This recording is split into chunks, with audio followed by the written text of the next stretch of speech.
Welcome to NFL Daily, where the holiday season never ends. If we keep getting cards, at least Colleen Wolfe does. They keep pouring in. I'm Gregg Rosenthal in the Chris Wesseling podcast studio, and we're back here. See you next Tuesday. Jourdan Rodrigue of The Athletic and Colleen Wolfe. Hey-o. Feels good, you know? Last Tuesday was fun, but it was, I missed you guys. You were in snowy Philadelphia. You were watching your Eagles. What was your weekends like? It was fun. I loved Philadelphia, by the way. Let's talk about it. What did you love specifically about Philly? So I loved how you walk up to the link and you walk through the tailgate. And honestly, everybody was really nice. I was wearing a dark green jacket, but still, everyone was really, really nice. It smelled amazing. The weather was terrible, but everybody was in such a good mood. Everybody was drinking. Our Uber driver was like ripping off advanced statistics on the way over. Course. Like and she knew exactly the way to go. Shout out to Yvette. Like it is just so. And then when you're in there, and it was a snow game, which was so magical, right? But they're all in their best like cold weather gear.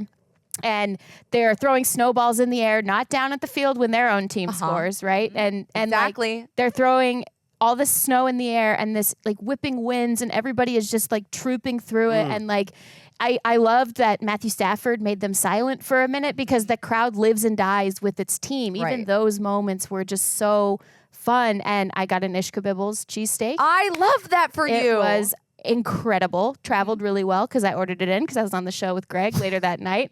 And some cheese fries. Nice. Of course. I have had this exact order before. Yes. And tried not to fall asleep for the next 2 hours. That's difficult. I loved it. I thought it was great. It's such a great sports town. It's a great football town. Unlike rookie outside linebacker Jared Verse, I love Eagles fans. Listen up, everybody. Jourdan knows exactly what she's talking about. I love me some Philly on a playoff weekend too.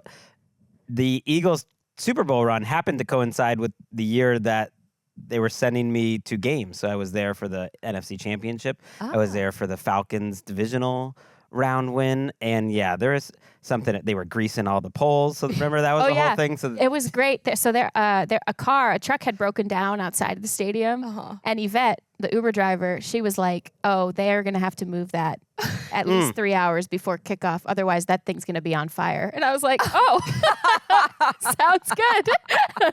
I'm ready." So casually. Yeah. It just was great. I was like, "All right, note to self." And an underrated city in general. Emeka and I, who love a good sandwich, love a good meal.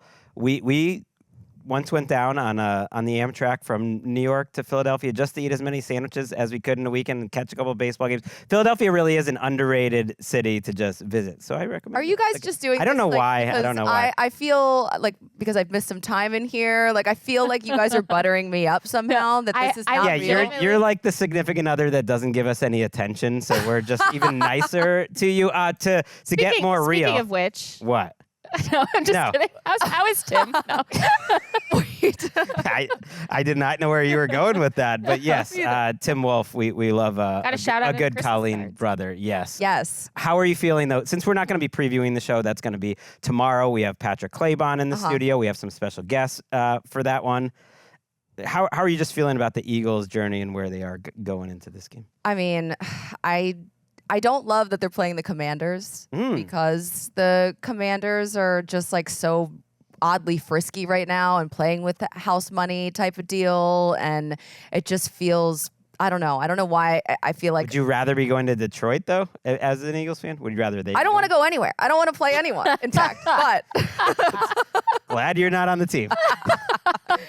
But it just feels like the worst case scenario would be for the Eagles to lose to the Commanders in Philadelphia at home in the NFC Championship game. Are you kidding me? For a chance to go to the Super Bowl and it's Jaden Daniels, a rookie, going to the Super Bowl. I can't have that happen in my life. That is true. You sort of give up being the underdog. Not that they would have been by point spread in Detroit, but it's the number one seed. It would have just been a coin flip type of game. And now you're like a heavy favorite. Chris Long talked about it.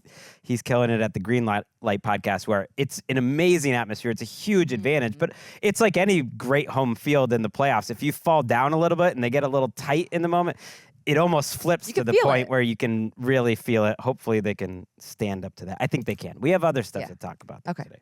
We're going to go through some news. We got some big news. Colleen's dog.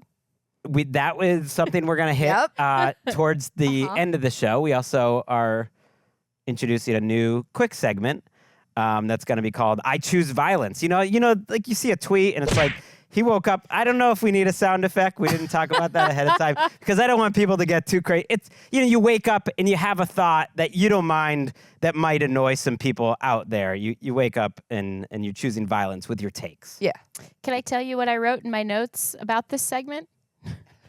I said, I don't have anything violent. I think I'm just really tired. Yeah. Well, the take isn't violent. It's just... You're just saying something that maybe people don't like, maybe not. We'll see. We'll see how much we really incite violence. But first, let's do some news. And yeah, we have a new head coach. Ben Johnson is the Chicago Bears head coach. It came out on Monday, pretty soon after the Lions are out of the playoffs. The Lions lose their offensive coordinator to the Bears. Some reports out there that the Raiders were in on him. There's some buzz of like, was it a money thing? Did the Bears just come over the top? Yes, they did. Florio threw out that the buzz is that it's around $13 million a year, and there's the average is 8. Right. There's separate quote unquote buzz that maybe they really did make a difference in terms of their offer versus the Raiders, and that the Raiders had a chance. That's not confirmed. I'm just like throwing around the scuttlebutt. Colleen, what do you think about Ben Johnson staying in the division and now coaching up Caleb Williams? I do love that he's staying in the division. Like, that just feels, I know it's not on purpose to be petty, but I just like the petty nature of it, even if it's an indirect kind of petty move. And I like that he's going to see the Lions now twice a year. I like that he's putting together this coaching staff, which we're going to talk about in a little bit, with potentially Dennis Allen. Talk about it. As no order to it, however you want. I mean, listen, it's just, I'm happy that we finally have at least like that head coach. I want to like start checking off the list here. The Jets are interviewing like 75,000 people. I want answers. And I don't like floating in like the in-between of everything and speculating. So I'm happy that that one at least is done. I think the Bears handled this a lot like they handled their quarterback search. It was very clear that Caleb Williams was their guy very early on. So too with this, it was very clear, and at least probably some agent floated reports that Ben Johnson was very interested in the Bears job, and there was a mutual interest. And then also they made it very clear that he was the target that they were identifying. And yes, they went through the process and they interviewed a lot of candidates as well, but they were going after Ben Johnson, and similar to how they were going after Caleb Williams, not bringing Jaden Daniels in for a 30 visit, going to Caleb Williams pro day, bringing the entire brass out there. They were courting Ben Johnson less publicly, because you can't really do that with the coach who's currently playing and in the playoffs as you have your search. But he was considered to be one of the top guys, one of two perhaps, in this coaching cycle, and they wanted to go get their guy. To your point, Colleen, I do love that that's in the division. You are going to have to pay him also based on what happened last year when he sort of deferred and declined to even entertain some of these jobs that were out there. You were going to have to pay him a lot anyway. He made that very clear. But also, to be in the division, you were going to have to throw the bag at him. And the Bears certainly reportedly did that. I am absolutely shocked at what Jordan and I were watching earlier. Ben Johnson without a hat on. I didn't even know he had hair. And he has a swoop. He's got a swoop. Front. Yeah, let's actually listen and take a look at that video. It's Ben Johnson arriving at the Bears facility.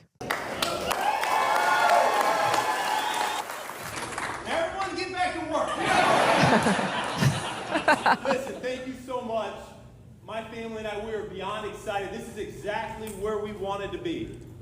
This is exactly where we wanted to be. Where we want you. This is going to be a challenge. I'm well aware of that. I know what this division's about. And this is exactly where we want to be.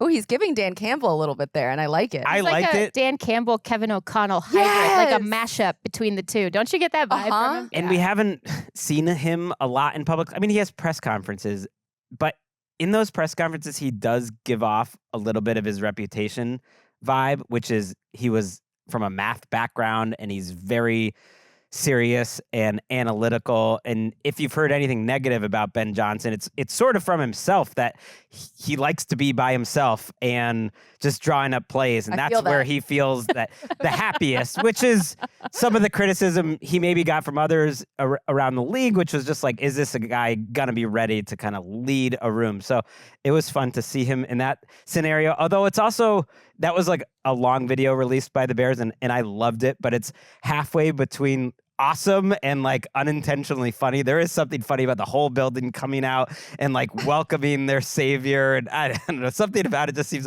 what a weird industry this which they've is. done, you know what I mean? Which they've done every 2 to 3 years for a while now, you know. But I hope the best for that franchise that's been trying to find the right leader for a while, that's been trying to get even on the same page, let alone in the same book with the front office and the quarterback and the coaching hire for years, and just kind of have been off by a year or two every single time. I hope for them that this is the case. And I do think that even if he's not necessarily outwardly this very clear guy who very openly and obviously in every way that he presents connects with players, or you see him and you think that guy gets his players. I think when you watch him call games, Greg, we talked about this on the show last week. When he calls games, he notices these little details about his players that maximizes their talent, that builds these bonds together. The Jamison Williams, Teddy Bridgewater trick play that he called has history to it. And I won't litigate that, but like it just was a very cool detail that empowers his teams. He is full of those, according to Jared Goff, and he's been full of those moments which really help bring Jared Goff out of the darkness a little bit as well. Oof, I'm sure Jared hates this. Yeah. And big year coming up for Jared Goff. I am very curious to see where Dan Campbell goes for his offensive coordinator and just how it looks. Because, yeah, if you remember, Ben Johnson took over the play calling during the 2021 season. It was an immediately better offense. And so I always say with head coaches, you want them to bring something that you can define. And maybe it's like Dan Campbell, who brings in a great staff and is obviously a great leader, but maybe it's just schematic advantage. They were 7th, 3rd, and 5th in DVOA on offense at the end of each of the last 3 seasons, so he did really well. But I'm just gonna do it now. I'm choosing violence with my Bears take, which is that wow, they're still gonna be the worst team in the division, more likely than not. Like going into next season, I have to see a Bears plan work until I believe it.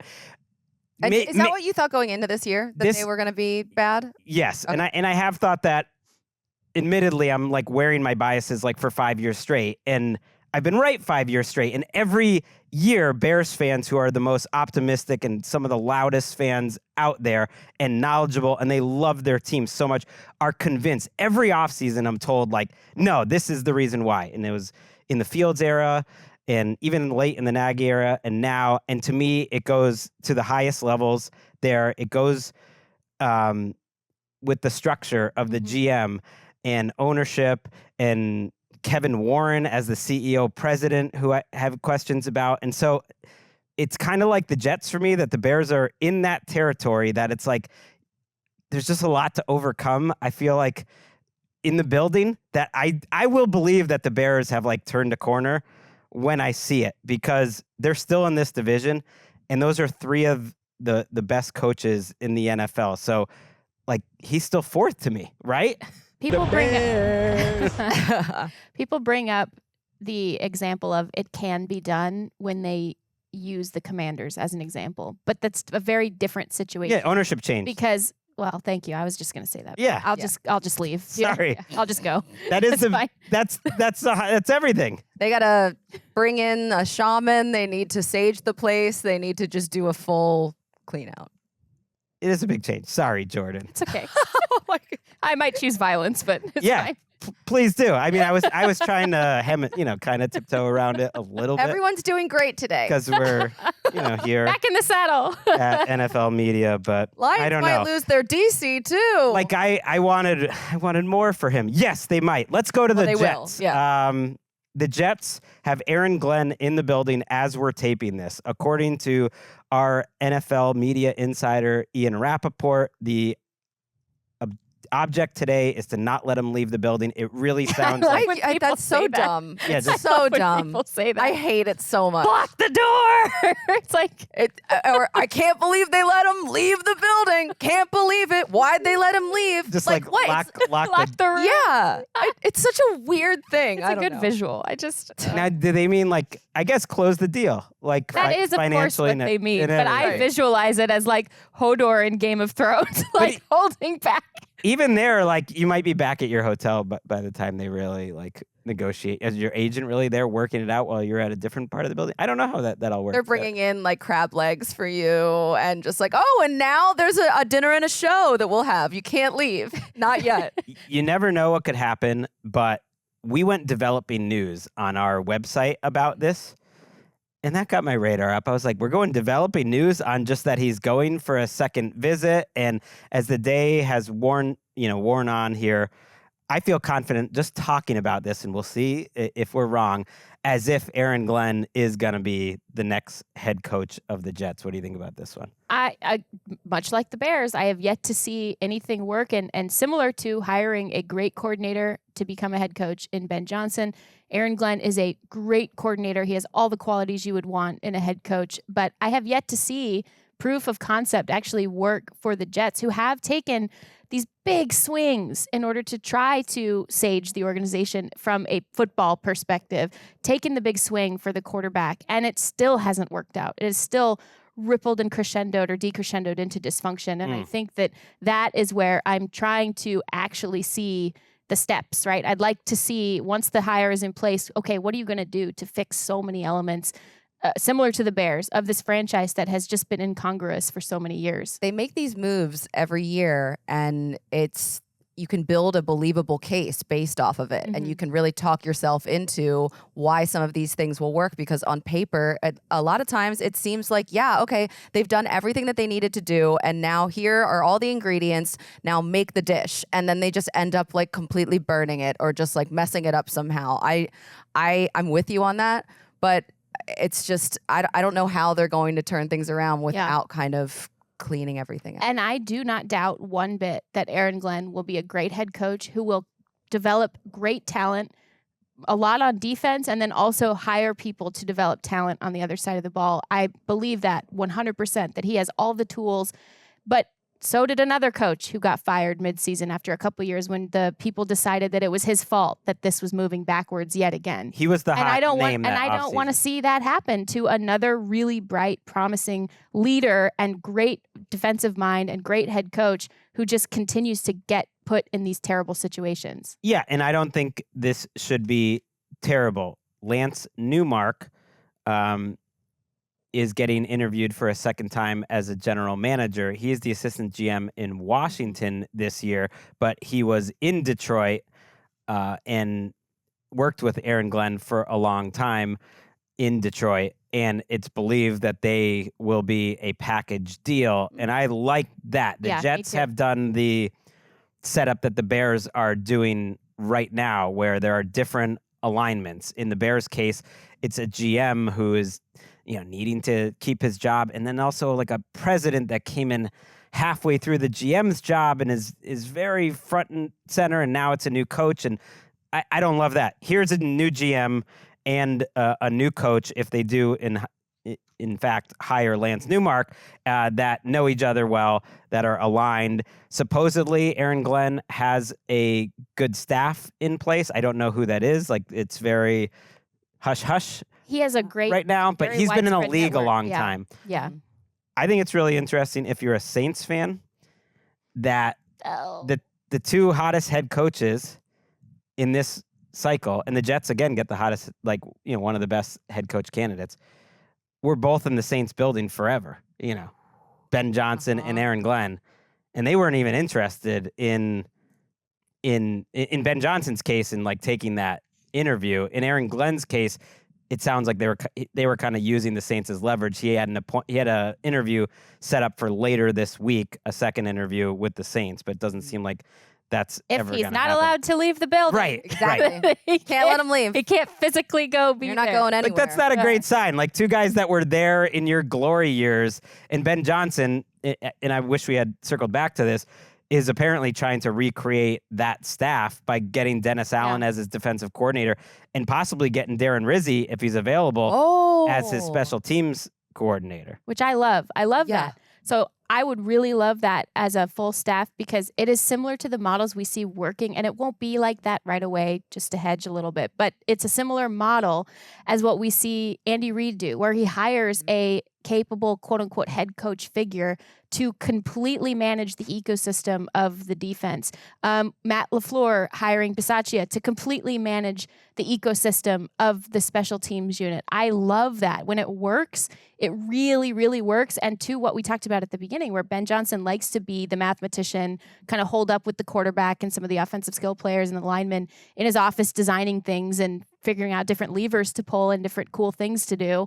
Well, if you have hires like that, if you have people who have proven capabilities of running one side of the building or one side of the football team, then that allows him to be a little bit more hands-off in that regard. It's a collaborative effort, less so either a someone who has to be in every single meeting room, which stretches a lot of young head coaches really, really thin. They don't quite understand when they take the job just how much is demanded of them time-wise. Yeah, it is worth pointing out Dennis Allen was a really good defensive coordinator for a long time with the Saints. And that sort of fell apart this year. Their defense kind of finally didn't look good. But before that, he had been running pretty great defenses. So maybe he can have his like Spags, life he needs as his Spags. just as a coordinator. Yeah. I also want to say about the Bears thing, like me having doubt about their organization, this is the hardest thing to predict in the NFL, like what hires are going to work or not. It's impossible. This was the right move. Yeah. Like, it doesn't mean it wasn't the right move. Finding an innovative head coach to pair with Caleb Williams, like, I'm really excited to see what he does. I'm really excited to see what the Saints do. Yeah. Well, they have second interviews. It's interesting about Darren Rizzi, by the way. Both Alvin Kamara and Cameron Jordan put public support on Twitter on Tuesday behind Darren Rizzi. We call that the old Max Crosby. Yeah, we'll see. Who is lovely, by the way, and was on game day morning this week. Oh, my God. The size difference between you two standing next to each other. I know. Incredible. Well, at one point we took a picture, and I was like, oh, I can't even go on my tiptoes because I'm already on my tiptoes and heels. Like, I can't, there's nowhere else to go from here. Yeah. More height. The Saints, by the way, I guess while we're on the coaching interview, supposedly they're doing some second interviews. Mike Kafka and Anthony Weaver are both in the mix for second interviews there. Liam Cohen getting the second interview in Jacksonville, which a lot of people think means he's the favorite, that they won't want to let him leave the building. So that's something to keep an eye. And then there's the Lions. Dan Campbell spoke this week about life maybe after these coordinators and how he sees his team moving forward. Listen, all we can do is move forward, man. You brush yourself off. I've already gone through the loss of a family member feeling to anger yesterday to now I'm back on my feet ready to roll. And I've acknowledged, I can look in the mirror and say, you know what, you failed, man. What are you going to do about it? So that's where we're at. Move forward, man. Questions? Damn. That's where we are. Jeez. He moved through all of that quite quickly. I kind of like that, though. He went through it kind of like a fan does. It's anger, it's acceptance, and now the stages of grief. He's ready to just crush everything in his path. I picture, so they're obviously practiced at sitting in his press conferences, but I picture being a reporter on the other side of it. You're ready for this big monologue, open kind of a thing, and he goes, all right, questions. And I'd be, oh, okay,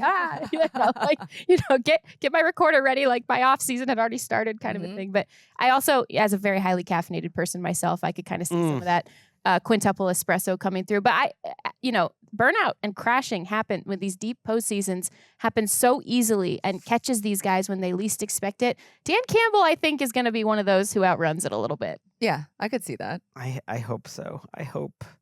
I want them to stay in the mix at the very top of the game, and it's tough in that division for everyone. I think they will. The defensive injuries are not to be ignored. It was three of their best four players essentially on defense, and I think they have enough on offense to and they made it that far with all of those injuries. Yes. That's still saying something about the talent on that roster. Back on the Saints for a minute, I wouldn't be surprised if they looked back at Joe Brady Yes. He was in their building kind of as a quality control offensive assistant intern type of role under Sean Payton.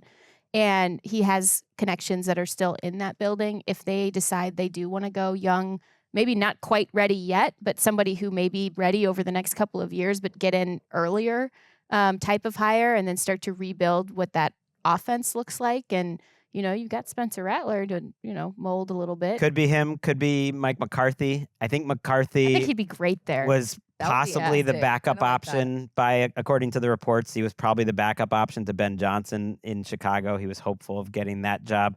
He might be in a similar spot in New Orleans where he either gets that job or it's a young guy. And speaking of young guys, we have some breaking news as we're taping. The Vikings and Coach of the Year candidate Kevin O'Connell have agreed to terms on a multi-year extension, which is hilarious to me because Pro Football Talk and another outlets were picking up the buzz on is Kevin O'Connell going to get traded again? On Tuesday morning, just out of nowhere, this started picking up, and then later that day, here's the extensions. That's how the sausage gets made. It's pressure being applied, and it's good to see. I was very interested to see Florio, who seems pretty tied in with that organization, say that he wrote, and he was careful in what he wrote, but he said there was legitimate tension.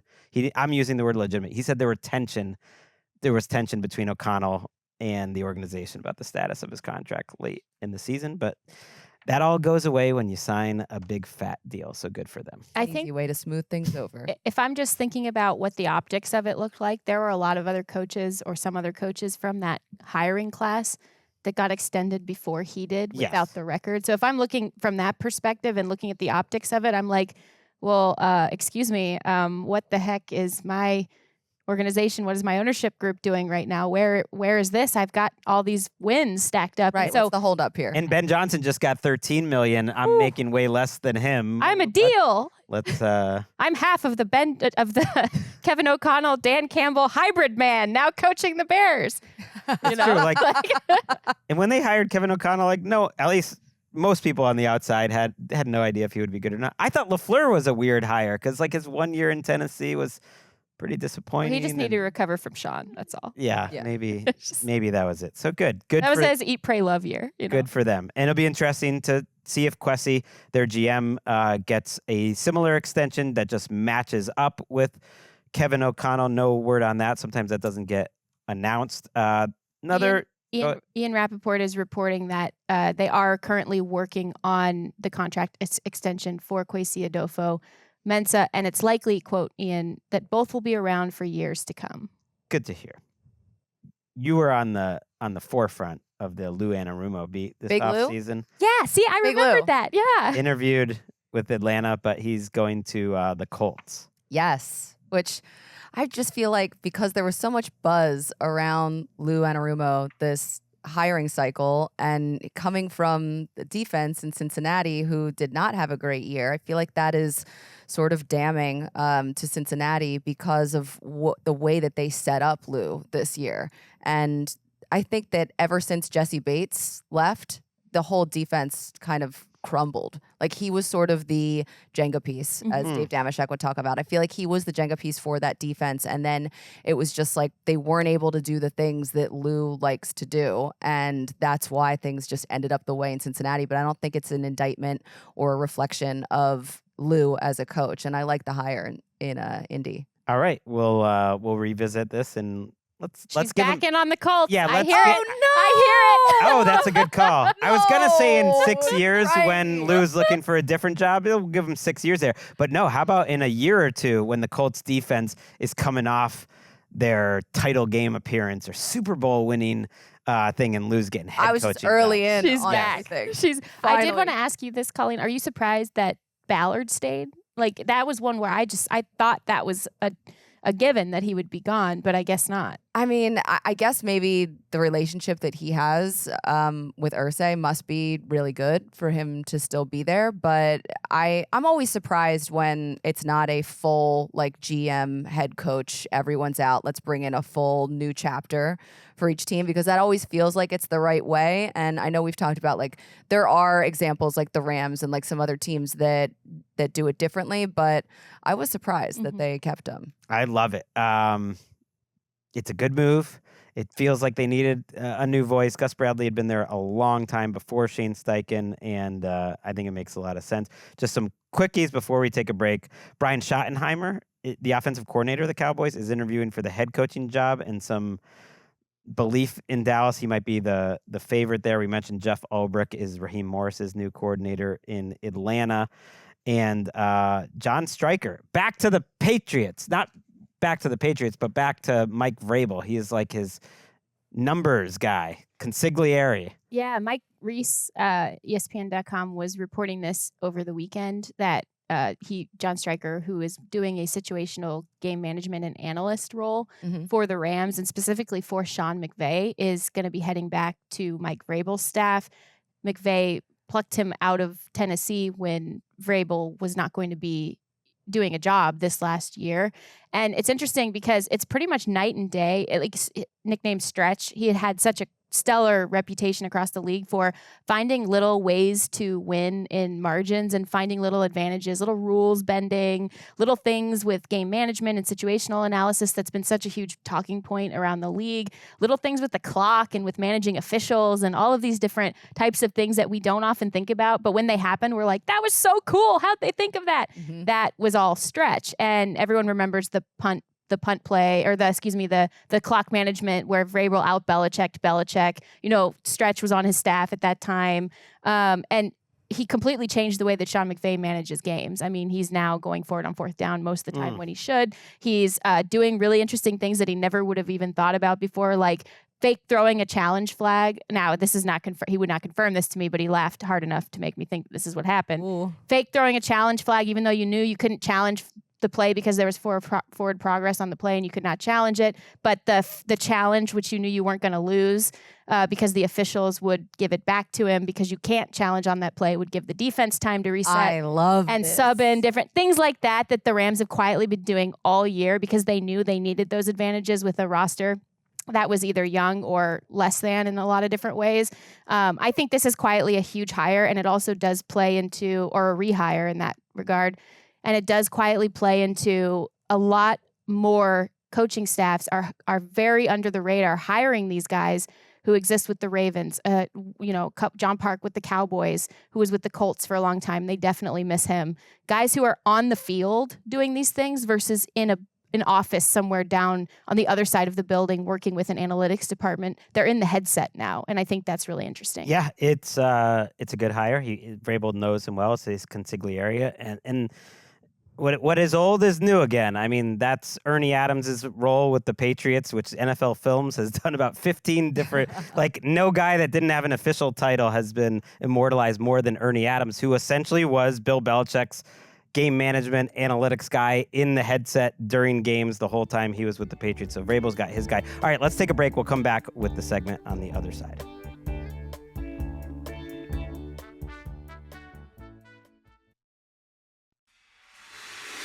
12 of the NFL's finest quarterbacks have left the comfort of their stadiums and luxury suites for the adventure of a lifetime. What is this? These gridiron heroes are used to leading their teams on the field, but can they outplay, outlast, and outthrow each other in the ultimate survival challenge? You leave everything you have for the guy beside you. We find a way to win the game no matter what.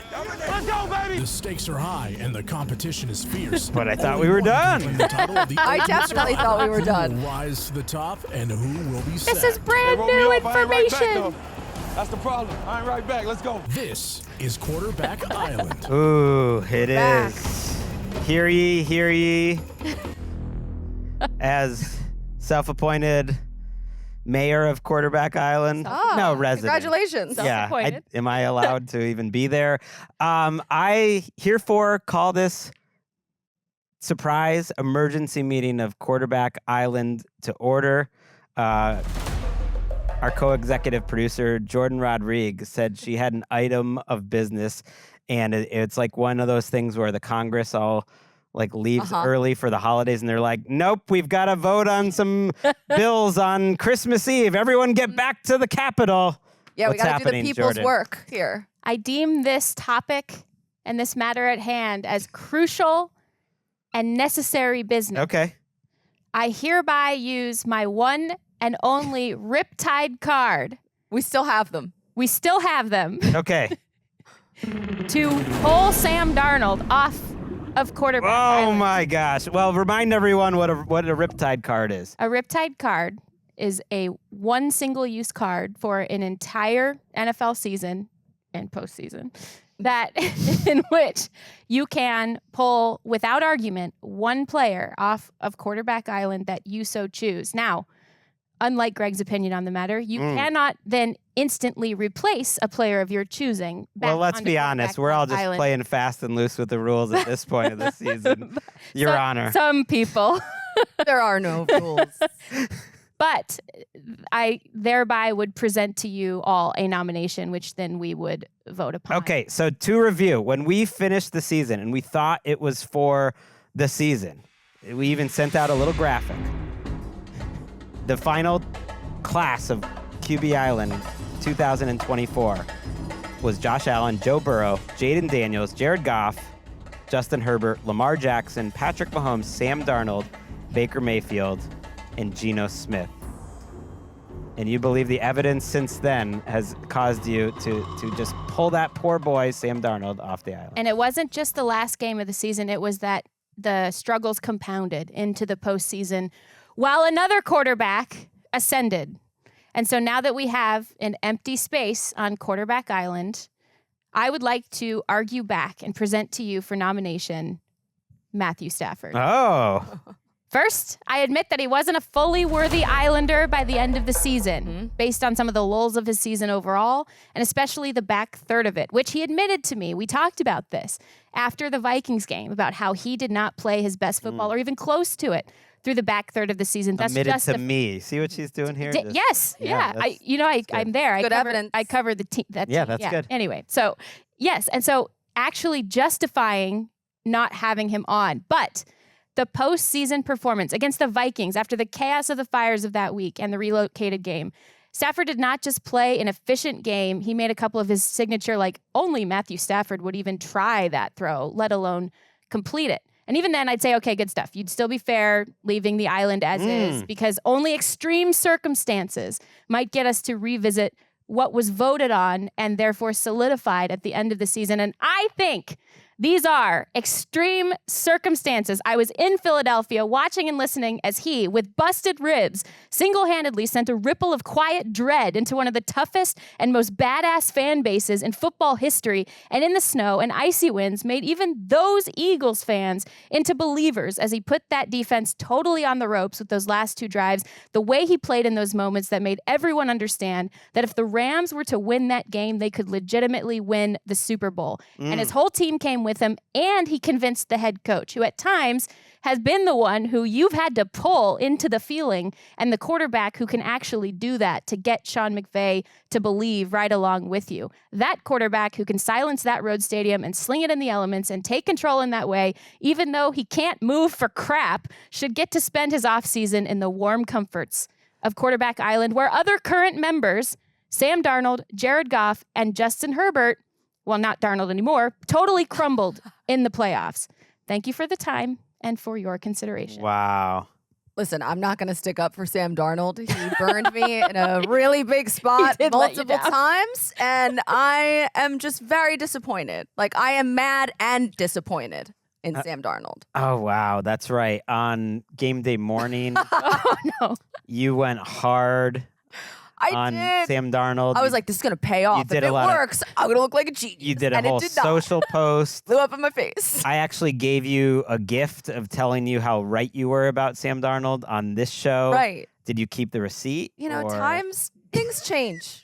And that's just what life is. It's unfortunate because, like, for a lot of reasons. he really did help define the season, and yet this isn't the MVP vote. Why do we have to be locked into the end of the regular season? We're making this up as we go along. And now when you look back at the season as a whole, I do think you will remember those 2 Matthew Stafford performances. When I rewatched that game in the snow, I was even more impressed on the All-22. That first drive, and it was indicative of the rest of the game, included 3 tight window throws that just shouldn't have been completed, that had to be absolutely perfect. It wasn't snowing at that point, to be fair. But the tight window rate in that game was so much higher than any other team that played all weekend. Darius Slay said it after the game, just how Stafford was slinging it into like the smallest of windows, and he got it done. And to do that and do it after the performance that he had with the Rams, having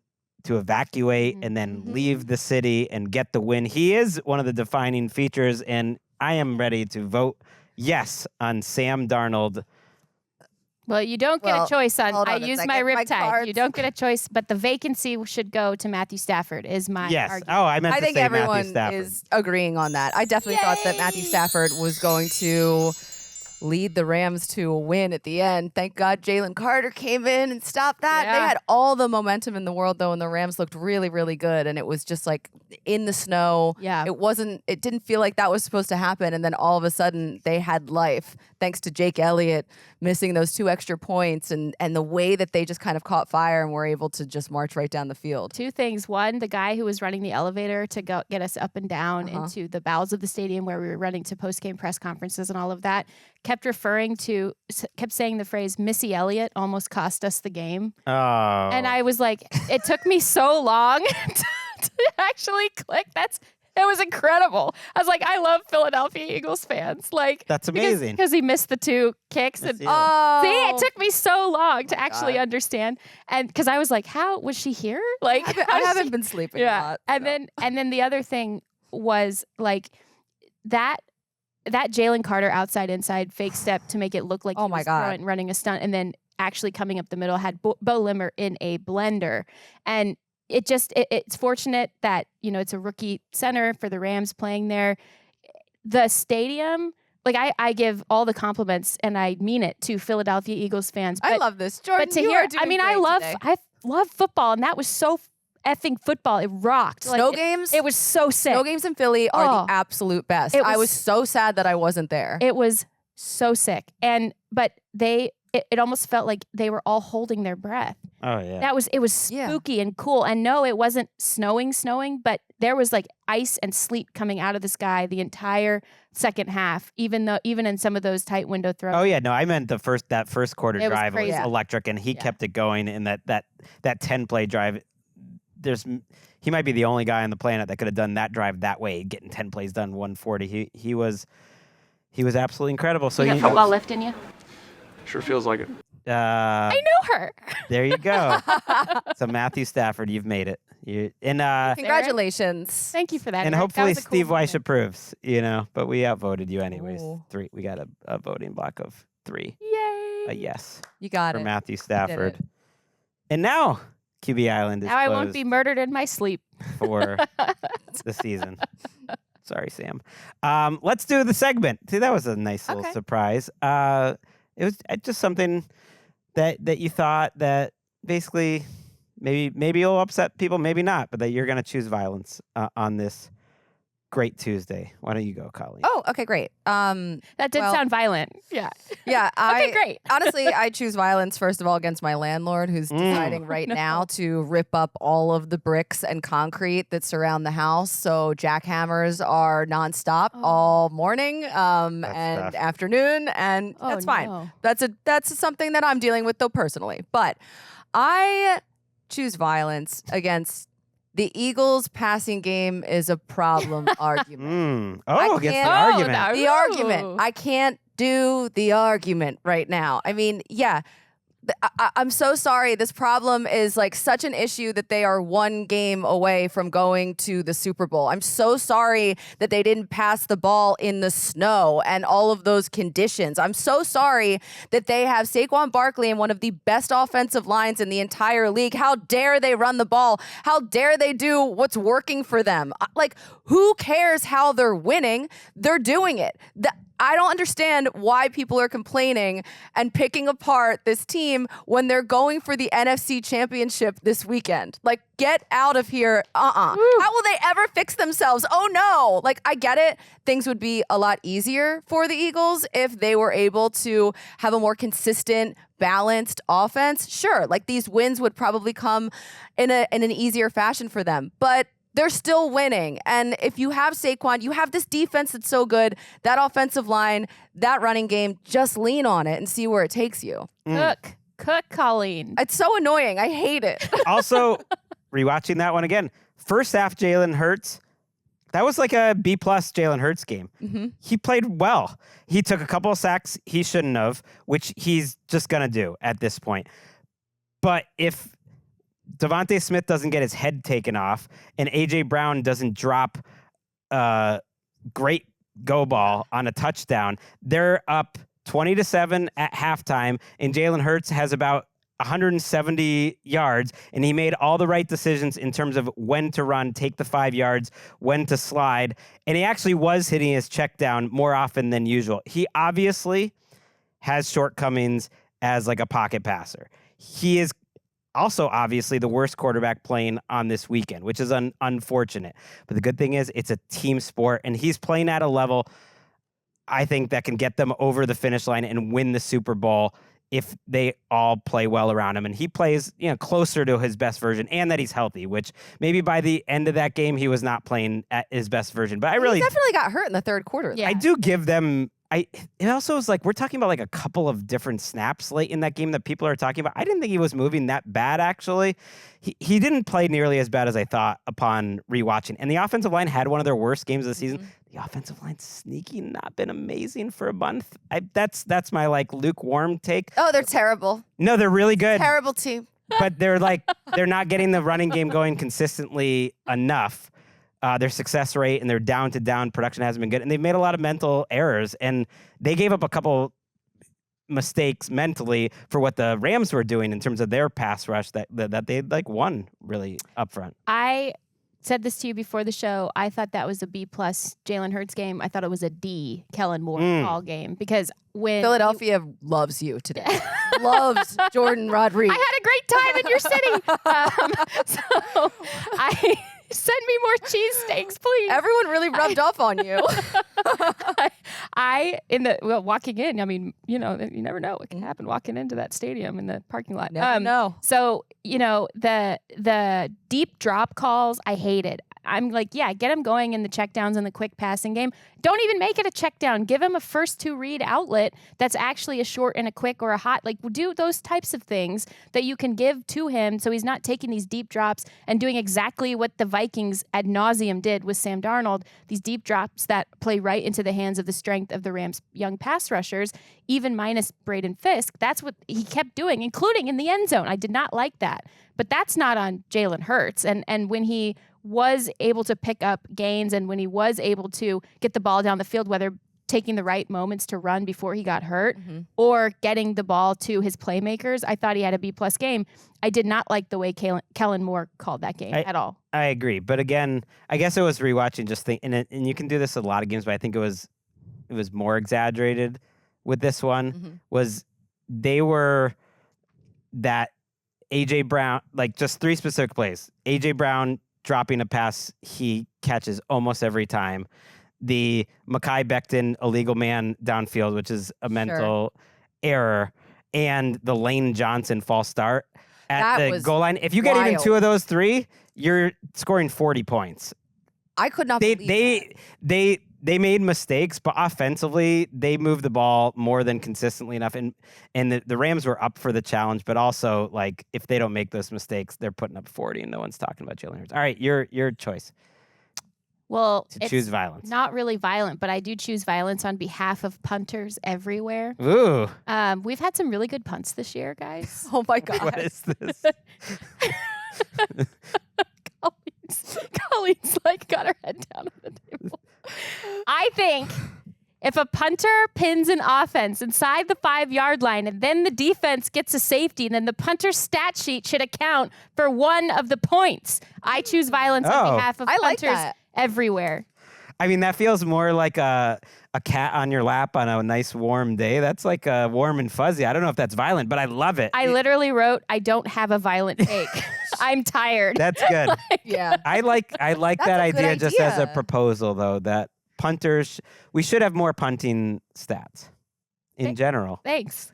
like inside we the want to 10, expand the inside game 5. with more punting storylines. That was just all of it. a nice way to give Ethan Evans is his name. Well, yes, Ethan Evans had a great punt, but also right before the safety, but also we've had some really outstanding, especially punting is becoming an extension of the defense on some of these teams, and I've loved watching that. I will say I have another one I'm annoyed. I don't feel violent about it. Okay. But I'm like annoyed about it. I don't think that coaching candidates, regardless of whether they're in a playoff game or not, should be able to interview with teams until everybody is done playing. Yeah. You know who agrees with you? Who? Me, but also Aw, Bill Belichick. I saw him how make. could you argue? Yeah, Right? I was surprised because it's been a tough I'm annoyed by it. And I think it parasocial sets everybody relationship back. year for me and Bill Belichick. He doesn't know this, but I have not enjoyed his media career, and it just hasn't been saying anything. And I often disagree. It just hasn't been good. I don't Are like you how he's saying handled it. That I'm not saying anything. No. because we agree But with each other. He made this point, and I saw it this week. He made this exact same case, and I do agree with it. Greg was like, finally, Bill Belichick says something that's worth something. Yes, exactly. I'm just annoyed about it. I think it sets everybody back, whether it is trying to do right by minority candidates, whether it is stressing the F out of candidates who are preparing for playoff games and taking things off of their plate, whether it is basically just wasting time by people you know you're not going to hire. You're just waiting for coaches on good teams. And it's like, everyone chill, wait 1 second. It's your own fault. If you're so god-awful that you fired your coach halfway through the season, let the good teams cook and fully focus and wait your turn to speak to him. And then in that way, everything equalizes a little bit more. This is common sense. Like, this is what the rules should be. And I you don't wonder, understand though, why it's if the Lions hadn't lost, let's say they go to the Super Bowl, does Ben Johnson get hired by the Bears for sure? I don't know. Maybe they wait till February and it's fine, and it's kind of agreed to, like Kyle Shanahan with that money. was back in the day. I don't know. Like, the whole thing seems off to me because of course it's a distraction. People talk about like, distractions in the locker room, and like, I'm not saying that the Lions lost because of that, but of course it's a distraction. You're going to these interviews, and if you really want to get the job, you're really preparing hard for the interviews and spending a lot of time. Not that like it's not like they're missing team meetings or anything like that, but That's a lot of stress on one person. It's just like, well, and also it's derivative of the candidate's time, regardless of who they are, because you're saying, oh, we'll go on Zoom for an hour. That way we're not taking up your time. And it's like, how the hell could you get a feel for somebody over Zoom in an hour? And then second of all, like, you're not even really actually doing proper research at that point. And it's all being agent fed instead of you getting in the weeds with these people and like actually looking and seeing what they're about. And like, I am violent about it. I'm annoyed by Ben it. Johnson never even met with the Bears in person. Like, that was just right? It was just That's why everyone came out to see him. Yeah. And we're like, are we sure this is him? Brought it back around. He's not wearing a hat. Are we sure this is him?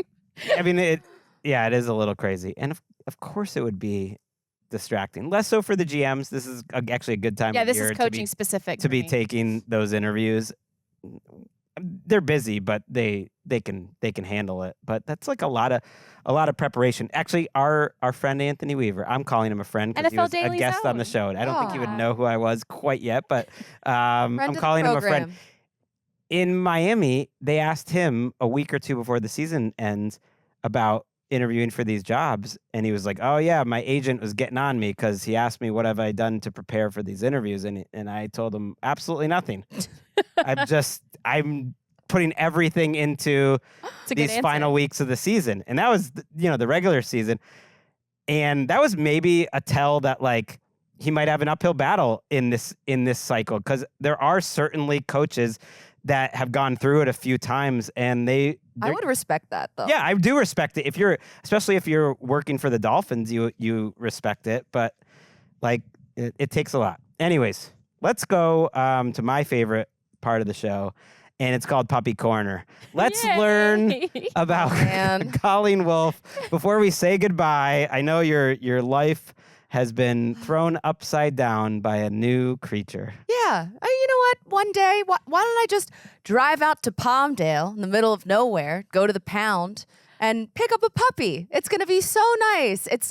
I finally will have like a full-time puppy living with me. And I mean, I didn't really realize how much of a puppy this one was. They said that she was about 1.5 years, which, yeah, that's still puppy energy, but she's a border collie. So she's very smart and very active. And I went with Kima, which, by the way, if anyone gave me a name submission, thank you. That was so entertaining. Here's a picture if you're watching on YouTube. Her face. It's the only exclusive place you can find a picture of beautiful Kima. So, yes, I went with Kima. I got hundreds of name submissions. My mom has actively told me that she doesn't like the name Kima and has given me another set of possible names. But Kima is... I can't leave the house without Kima freaking out because she has separation anxiety. So I have been sort of under house arrest and just trying to work with her. She pulled out her stitches and staples on her. She got spayed and she worked her way out of multiple cones. So we're now on the 3rd cone. I watched Sunday's games, the Eagles. I watched everyone on Sunday at the animal hospital because I was there with her as she got re-stitched and stapled. So now she's home and I have someone watching her. So I'll go back. And yeah, today I found her standing on top of the kitchen table like a cat, but she's 45 pounds. She's a counter surfer. I love it. Oh my God. I grew up with a Sheltie, a Shetland sheepdog, which is a close relation, a mix that includes a border collie. Yeah, and I could have told you they're a little more. You know how some people say like, "Oh yeah, my dog he's kind of like a cat." Like they are not that. They're gonna take they're high maintenance. They're a lot. Yeah, they're a lot of fun. But they're a lot. She's very funny, just very smart though. Yeah. So she has already figured out a lot of workarounds for things. Yeah. She's you know what? a terrorist. I'm so excited for you. First of all, she is fully emotionally and physically in charge of your house now. So congratulations. Yep. I'm really excited for you though because my Tucker is a Shepherd Collie mix. Oh. He counter-surfed, just to give you a heads up, he counter-surfed until he was 6. No. So, and this was barricades. He knows how to open doors. He learned how to do all of these things. But once they I've cried grow, so many times. It's a good thing. It's a good thing. Once they grow into you and learn you, it's like they really respect your tendencies and your personality and the way that you operate, and like they fit themselves into your life in a very cool, very human way. And it's so rocks because you can see them figuring it out. Like she's figuring you out. She is. I don't know why, but Eric is laughing more than I love that for you. I'm excited. I love it too. You have about 5 years until she like really calms down. You had a child. And Congrats. that was like. I feel like congrats it. on your I have child. to get like daycare for her. I'm flying my dad out here to watch her when I go to the Super Bowl because like she can't be left alone for even 30 seconds. She cries when I go into the shower. She freaks out. Yeah, like, once our dog Mindy got to like 6 or 7, then those were prime, years after that. The amount of negotiating I do with her. They love that. Yeah. She learned steps the other day and what mirrors are. So we're really just she's like 4 months old, it feels like. I'm so happy for you though, because you two are gonna become this bonded pair. Like she's gonna be ride or die, just all about. It's just cool. I'm excited for you. I know it's a lot. Tucker and I volunteer to help with whatever. Great. He's very calming. He's been through it. Okay. He's like, I've been that girl. So yeah, whatever you need, we got you. Great. Yeah. Well, that was another episode of Puppy Corner. There will be many more. Colleen's in tears. I can't wait to return. I've cried so many times. Oh my gosh. Are you okay? Yeah, I'm sure. It's like Rihanna said, you found love in a hopeless place. There was all this tragedy in our area, And coming out of the fires, there came Kima into your life. You did a really good thing, Colleen. You will remember. I mean, it'll all be mashed up together, right? The fires and Kima coming into your life now forever. I love her. She's really sweet. She's funny. She's just a handful. So I brought a terrorist into the home. And I mentioned at the top of the show that you were still receiving some holiday cards before we say goodbye. Who cares? It's January 21st. Here, you want to open one? I have a feeling Colleen's tree is still up. Am I right? No. No. Okay. I thought maybe. I immediately. You got one from Germany? Got one from Germany. That's which cool. Was really fun. This is from Pascal Broghammer. Cool. He says hi to Tim, my brother. So thank you for that. We got one from Emily Volts and Luke Gagne. Shout out to Toby Straker, the only listener who addressed me and Colleen. Oh. So I like you. We got one from South Dakota and North Dakota. You guys got one from Adrian Vasquez from North Texas. And he said something I can relate to. Forgive the smeared envelope. I'm a lefty. Best wishes for 2025. Toby, by the way, is a Raiders fan. Does mention you specifically, Jordan, in the card, and says he's looking forward to more draft content soon. I'm glad you mentioned that, Toby, because we're going to go hard. It's a daily podcast. We're going to go very hard on the NFL draft. I'm looking forward to that. Sounded like a threat. Season. Oh, Emily got a new puppy. So she says, Merry Christmas to Colleen, Gregg, and Jourdan, Look the at whole that dog. NFL Daily Oh crew. my God. Yes. So Puppy Corner continues. You guys are the best. We love beautiful our dog. viewers, our listeners. Keep playing it, Erica, as we get out of here. Oh, go Birds! From one long-suffering Philly fan to another. My dog says hello. I love that. I just hope, honestly, if you guys keep sending Christmas cards throughout the entire we want them. year, this can be a semi-regular Oh, this is amazing. part of the show. We'll be back on Wednesday. Luke. Patrick incredible. Claybon, That's some really good. special guests. Yes, when the Jets and the Bears are getting their fan bases' hopes up again. It's hope season already for teams around the NFL. You know football is back. We'll see you Wednesday. I love the cards.